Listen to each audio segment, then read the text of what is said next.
Bismillahirrahmanirrahim. Yang mana kata Nabi, inna ahwana ahli nari azaban yawmal qiyamah la rajulun yud'u tahta rijlihi jamratan fayaghli minhu ma dibal. Penghuni neraka yang paling ringan siksaannya hari kiamat adalah seorang hamba yang diletakkan buah bara api di bawah kakinya, lantas meleleh dan mendidih otaknya. Itu penghuni neraka yang paling.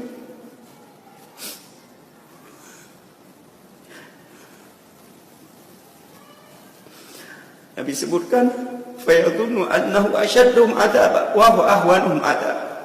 Sehingga dia mengira bahwa dirinya adalah penghuni yang paling keras siksaannya, padahal dia adalah orang yang paling ringan siksaannya. Hadis riwayat Imam Al-Bukhari dari Nu'man bin Bashir radhiyallahu anhu. Dan satu hari dalam neraka Allah paling pendeknya kal fi sanatin mimma ta'udun, seperti 1000 tahun di dunia ini. Yang digiring ke dalam neraka. Perhatikan dalam surah Az-Zumar ayat 71 sampai 72. Wasiqal ladzina kafaru ila jahannam zumara hatta idza ja'uha futihat abwabuha wa qala lahum khazanatuha alam ya'tikum rusulun minkum yatluna 'alaikum ayati rabbikum wa yunzirunakum liqa'a yawmikum hadha qalu bala walakin haqqat kalimatul 'adzabi 'alal kafirin qila udkhulu abwaaba jahannam khalidina fiha fa bi'sa mathwal mutakabbirin. Dan digiring orang-orang kafir ke neraka jahanam dengan sekencang-kencangnya sampai jika mereka mendapati pintu-pintu neraka. Penghuni neraka bagaimana? Para ikhwan yang dirahmati oleh Allah Subhanahu wa taala, lihat penghuni neraka sesama mereka bagaimana? Dalam surat Al-A'raf ayat 38. Allah Subhanahu wa taala berfirman, qala dkhulu fi umamin qad khalat min qablikum minal jinni wal insi finnar. Maka berkata Allah Subhanahu wa taala, masuklah kalian yang mana umat-umat sebelumnya, sebelum kalian dari jin dan manusia masuk ke dalam neraka. Kullama dakhalat ummatun la'anat ukhtaha. Setiap kali penghuni neraka masuk yang baru, maka penghuni yang lama melaknatnya. Sialan kamu, kenapa masuk sini? Subhanallah. Terlaknat kamu, kenapa masuk sini? Alhamdulillah. Ucapan-ucapan yang buruk. Idza daraku fiha jami'an qalat ukhrahum liulahum rabbana haula'i adalluna fa'atihim 'adzaban dhi'fan minan nar. Qala likullin dhi'fun walakin la ta'lamun. Jika seluruhnya sudah masuk, maka sebagian berdoa kepada Allah untuk keburukan sebagian yang lain. Sebagian berdoa kepada Allah untuk keburukan sebagian yang lain. Wahai Rabb kami, mereka telah menyesatkan kami. Siksa mereka 2 kali lipat daripada kami. Yang satu mengatakan, mereka yang menyesatkan kami. Siksa mereka lebih kali lipatnya lagi daripada kami. Allah. Bahas tentang penghuni neraka dan model-model adab yang mereka rasakan.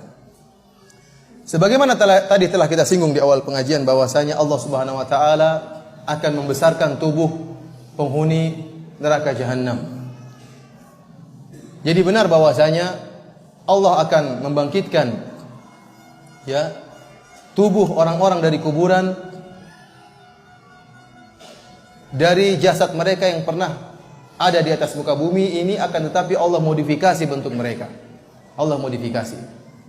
Jasad yang sama, jasad yang dahulunya digunakan untuk maksiat, dahulunya digunakan untuk kufur kepada Allah Subhanahu wa taala, tangan-tangan mereka itulah yang akan berbicara, kaki-kaki mereka itu akan berbicara, kulit-kulit mereka akan berbicara, karena kulit-kulit itulah yang dahulu digunakan untuk bermaksiat, tangan-tangan itulah yang dulu digunakan untuk bermaksiat, kaki-kaki itulah yang dulu digunakan untuk melangkahkan kaki ke tempat kemaksiatan.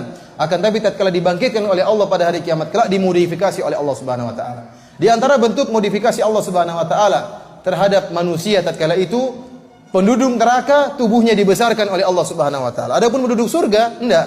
Penduduk surga ukurannya hanya seperti ukuran Nabi Adam alaihissalam, situna dhira'an, hanya 60 hasta, sekitar 30 meter tingginya.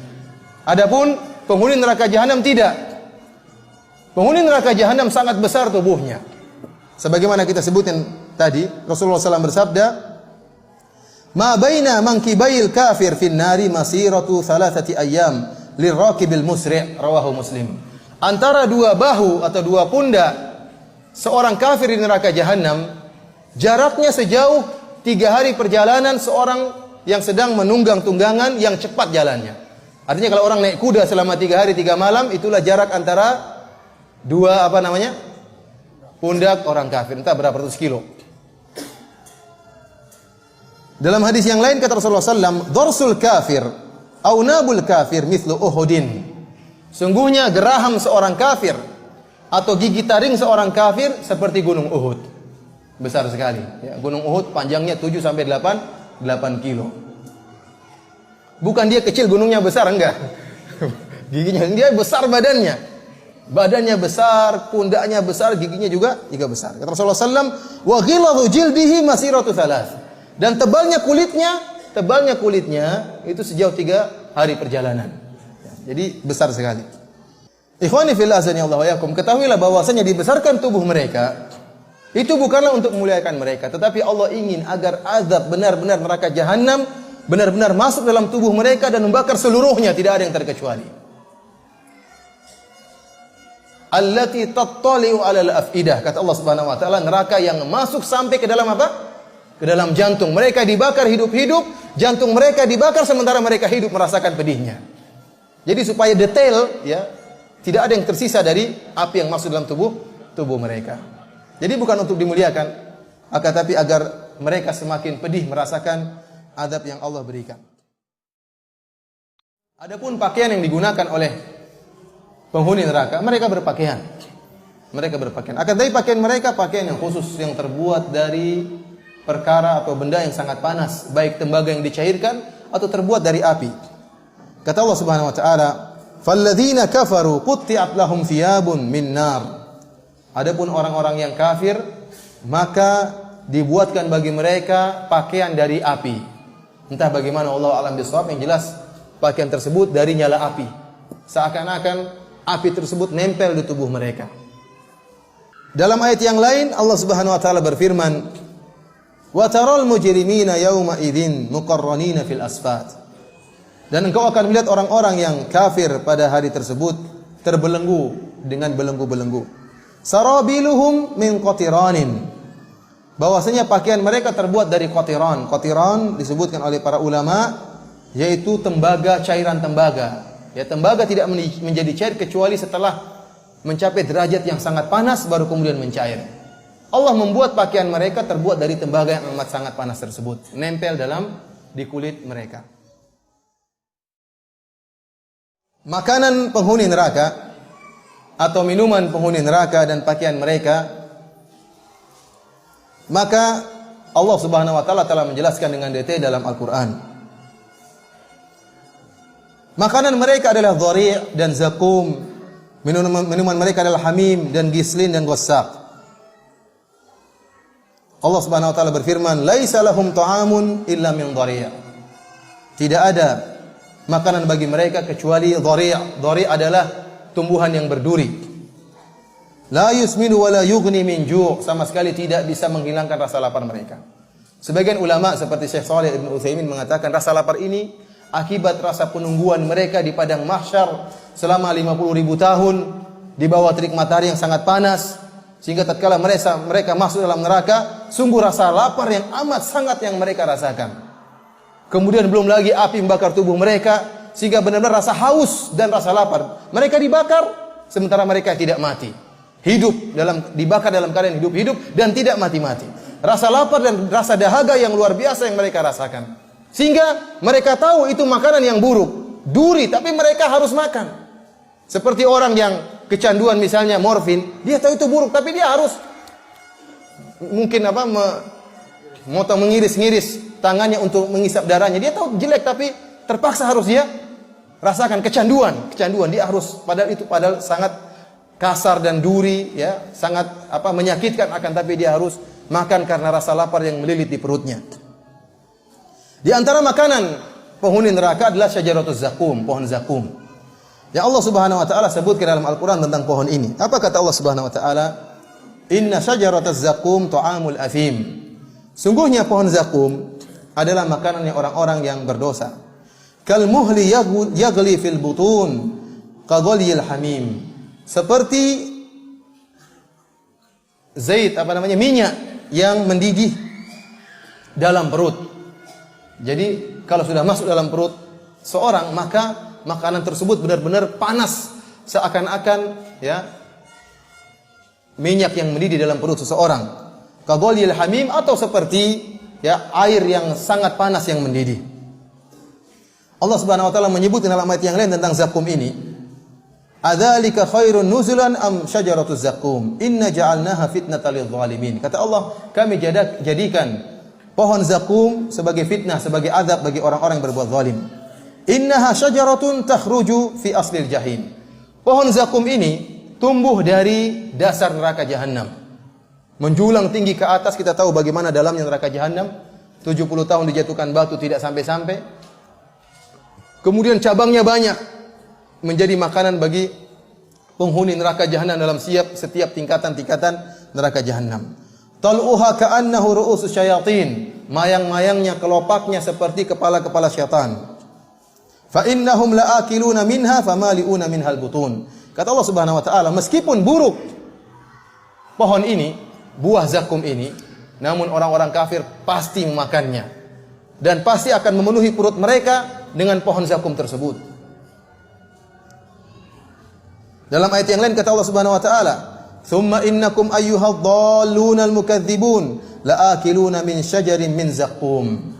Kemudian wahai kalian orang-orang yang sesat, yang mendustakan ayat-ayat Allah Subhanahu wa taala, la'akiluna min syajarin min zaqqum. Sungguh kalian benar-benar akan makan dari pohon zakum. Famali'una minhal butun, dan kalian benar-benar akan memenuhi perut kalian dengan pohon zakum tersebut.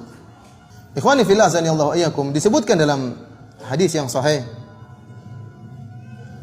bahwasanya pohon zakum ini, kalau setetes saja dari pohon zakum ini jatuh ke dunia, maka akan merusak kehidupan penduduk dunia. Antum bisa bayangkan kalau antum di rumah, tinggal di rumah antum, tahu-tahu ada bangkai tikus mati. Antum bagaimana kehidupan antum? Itu baru satu ekor tikus ya. Tunggu antum tidak bisa hidup, kemudian muntah-muntah, tidak tentram dalam rumah tersebut, mau makan enggak enak, mau tidur enggak bisa. Kenapa? Ada bau yang sangat busuk. Kata Nabi SAW, kalau ada setetes dari buah zakum ini jatuh di dunia, seluruh dunia akan merusak kehidupan penduduk dunia. Bagaimana kalau dimakan?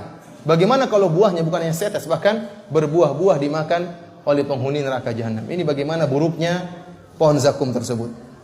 Dalam ayat yang disebutkan bahwasanya ya, sebagian makanan mereka kesangkut di mana? Di kerongkongan mereka. Kata Allah Subhanahu wa taala, "Wa ta'aman dza ghussatin wa 'adzaban alima." Ada makanan yang tersangkut di sini. Mereka makan namun kesangkut di sini. Enggak enaknya sudah. Suatu yang tidak enak selain memenuhi perut mereka, ada yang kesangkut di mana? Di kerongkongan mereka. Ini di antara bentuk siksaan yang Allah berikan kepada mereka. Di antara minuman yang mereka minum adalah hamim. Kata Allah Subhanahu wa taala, "Falaisa lahul yawma hahuna hamim wala ta'amun illa min ghislin."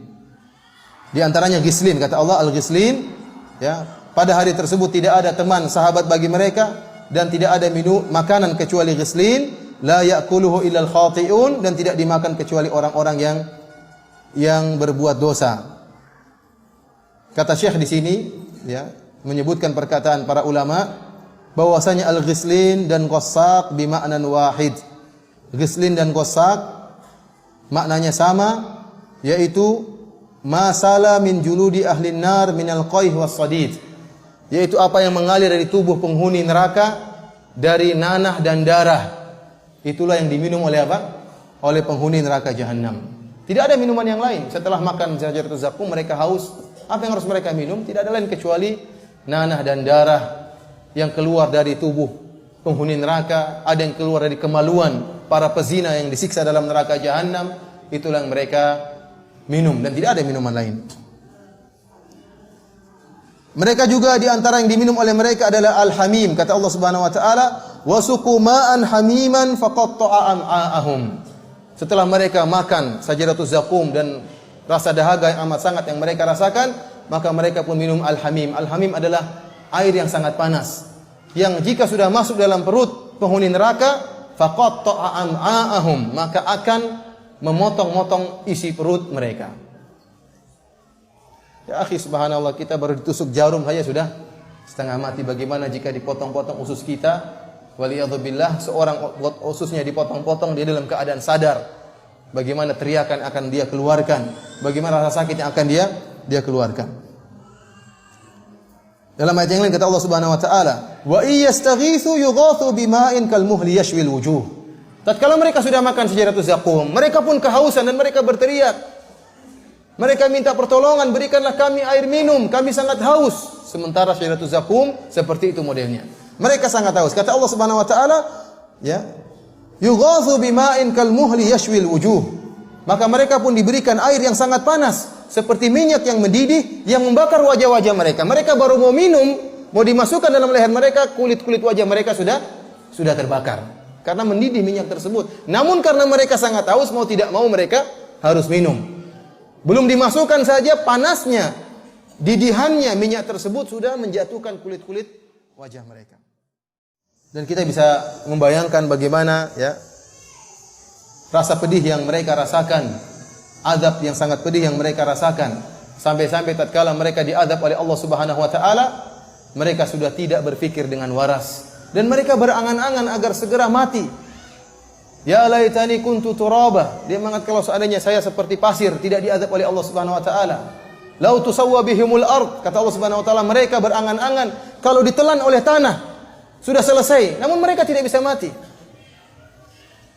Liyaqdi alaina rabbuk, kata mereka, ya Malik, wahai penjaga neraka, mintalah kepada Allah agar matikan kami. Qala innakum makithun, kalian tidak akan mati, akan hidup selamanya abadi. Mereka tidak berangan-angan untuk sudah selesailah, namun tidak selesai. Bahkan saking tidak warasnya mereka, kata Allah Subhanahu wa taala, yawaddul mujrimu law yaftadi min adabi yauma idzin bibani. Sampai seorang yang mujrim, seorang yang kafir, yang sedang disiksa oleh Allah Subhanahu wa taala di neraka jahanam, dia berangan-angan kalau seandainya saya punya anak-anak akan saya tebus, biar saja anak saya yang diazab bukan saya. Sudah tidak bisa berpikir waras. Wa sahibatihi wa akhihi, bahkan dia akan tebus dengan istrinya, akan tebus dengan saudaranya. Wa man fil ardi jami'an tsumma yunji, bahkan dia akan tebus dengan seluruh manusia yang di muka bumi, yang penting dia selamat. Ini sudah tidak waras. Kenapa? Saking pedih azab yang dia rasakan. Yuriduna an yakhruju minan nar. Mereka ingin keluar dari api neraka. Wa ma hum bi kharijina minha. Walahum adzabun muqim. Enggak ada. Mereka enggak akan bisa keluar dari api neraka. Minta makanan, minta sedikit air. Mereka bahkan meminta kematian pada akhirnya. Ketika semua enggak dikasih, minta makanan dari penghuni surga, dia mengatakan, penghuni surga mengatakan, innallaha harramahuma 'alal kafirin. Minta air, seteguk air, enggak ada, haram. Mereka menyeru, mereka memanggil bersama-sama, ya Malik, wahai penjaga neraka, liyaqdi 'alaina rabbuk. Sudah cukup kita ini tersiksa di sini. Suruh Tuhanmu menghabisi kita. Suruh Allah mematikan kita. Mereka ingin mati sudah. Sebelum segalanya terlambat, sebelum penyesalan itu tiba, semoga tidak pernah tiba dalam hidup kita di akhirat. Namun sebelum semua itu ada, kesempatan untuk beramal saleh masih ada di depan mata kita. Kita belum sampai di akhirat. Dan kehidupan kita di permukaan bumi sekarang ini, ketika kita sedang hidup di permukaan bumi, adalah cita-citanya penduduk neraka di akhirat. Cita-cita tertinggi mereka dikembalikan ke dunia untuk bisa beramal saleh.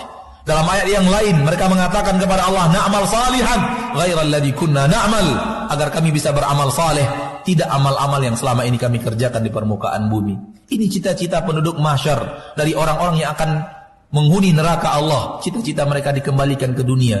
Maka kita sedang berada dalam cita-cita penduduk mahsyar. Gunakan kesempatan hidup yang sementara untuk meraih ridho Allah, meraih surga Allah, sampai ke surga Allah tabaraka wa ta'ala Rabbul Izzati wal Jalalah.